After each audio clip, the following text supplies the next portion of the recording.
এক সময়ের আপনাদের নেতা ছিলেন শুভেন্দু অধিকারী, তিনার কোথাও স্বার্থে ব্যাঘাত ঘটার জন্য তিনি বিজেপিতে চলে গেছেন।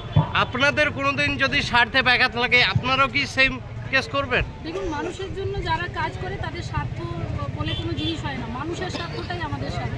আর যারা আজকে স্বার্থের জন্য বিজেপিতে চলে গেছে, মানে তারা স্বার্থের জন্যই কাজ করেছে, মানুষের জন্য কাজ করেছে। এই এলাকায় উপনির্বাচনে আপনাকে দেখা গিয়েছিল, বিভিন্ন মানুষের দুঃখ দুর্দশা দেখে গেছেন, আপনি তাদের জন্য কি ভূমিকা নিয়েছেন? দেখুন, তারপরে আমি জানি, মানে আমি যত ডিএম অফিস থেকে আরম্ভ করে বিডিও অফিস থেকে আরম্ভ করে ইভেন আমি মমতা বন্দ্যোপাধ্যায় আমাদের যিনি নেত্রী তাকেও আমি রিপোর্ট করেছি, এবং তারপরে আমি এসে খোঁজও নিয়েছি যে যে যে এগুলো কাজগুলো দরকার ছিল সবগুলো হয়তো হয়নি, প্রসেসে আছে, কিন্তু কিছু কাজ হয়েছে। সাগরদিঘি এলাকায় আদিবাসীদের অনেক বাড়ি ঘর কিন্তু ভাঙা আছে, জল পড়ছে, বা তাদের উন্নয়নের জন্য কি চিন্তা ভাবনা করেছেন? এই জন্য তো আমি আদিবাসী মানুষকে জাগার কথা বলছি। আবাস যোজনার যে টাকা, সেই টাকাটা বন্ধ করে রেখেছে, কারণ আদিবাসী সম্প্রদায় বেশিরভাগ মানুষ মাটির বাড়িতে থাকে, তারা আদিবাসী মানুষ যাতে পাকা বাড়িতে না থাকতে পারে সেই বার্তাই কিন্তু বিজেপির নেতারা বারবার দিয়েছে। আর একটা দিদি প্রশ্ন, যে ভারতবর্ষের রাষ্ট্রপতি আদিবাসী, তাকে কি তাহলে ল্যাম্পপোস্টের জন্য ব্যবহার করছে বিজেপি? আদিবাসীদের জন্য কি ভাবছে? হ্যাঁ, অবশ্যই সেটা আদিবাসী সম্প্রদায়ের মানুষ পরবর্তীকালে আমরা বুঝেছি, এবং আমরা বিভিন্ন ক্ষেত্রে দেখেছি। যেটা সংসদ ভবন যেদিন উদ্বোধন হলো সেদিনও কিন্তু তার ডাক ছিল না। আমার প্রশ্নটা তো সেইখানে, যেটা ভারতবর্ষের সর্বোচ্চ পদে থাকা মানুষটাকে সংসদ ভবন উদ্বোধনের দিন দেখা গেল না, তাকে আমন্ত্রণ পর্যন্ত দেওয়া হলো না।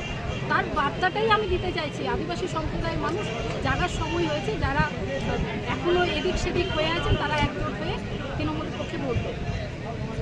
2019-এ আদিবাসী এলাকায় ভালো ফল করেছিল বিজেপি, তো এবারে কি সেই ভোট ফিরে আসবে টিএমসি থেকে? দেখুন, অবশ্যই আদিবাসী সম্প্রদায়ের মানুষ খুব সহজ সাদাসিধে, তাদেরকে খুব বুদ্ধি করে ছলনা করে ভোটগুলো নেওয়া হয়েছিল। এবারে আদিবাসী সম্প্রদায়ের মানুষ কিন্তু সজাগ এবং তৃণমূলের পক্ষে ভোট দেবে। এবং দিনরাত আদিবাসী উন্নয়নের কথা বলে শুভেন্দু, কিন্তু সারি আর সারনা ধর্ম নিয়ে যে আন্দোলন চলছে তাদেরকে পাশে একবারও দেখা যায় না। যে আদিবাসীদের কোনো নেতা কিন্তু সেইভাবে বিজেপির শুভেন্দুর এই মুখোশকে খুলে না। আদিবাসী সম্প্রদায় দেখুন, সারি এবং সারনা ধর্ম সবাই মিলে আমাদের কাছে বলেছিলেন, এবং আমরা বিধানসভায় যেটা পাশও করি, আমরা সেন্ট্রালে পাঠাই, কিন্তু এখনও পর্যন্ত সেখান থেকে কোনো রকম বার্তা দেওয়া হয়নি।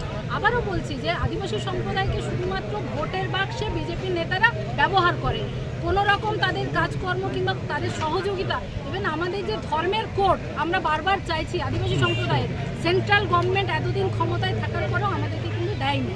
আদিবাসী সম্প্রদায়ের কথা মমতা বন্দ্যোপাধ্যায় ভেবেছেন, বিজেপির নেতারা কিন্তু ভাবেননি। আর শুভেন্দুবাবুর কথা বলছেন, শুভেন্দুবাবু তো প্রকাশ্যে সবার সামনে বীরবাহা হাঁসদা, দেবনাথ হাঁসদাকে পায়ের তলায় জুতোর নিচে রাখার কথা বলেছেন।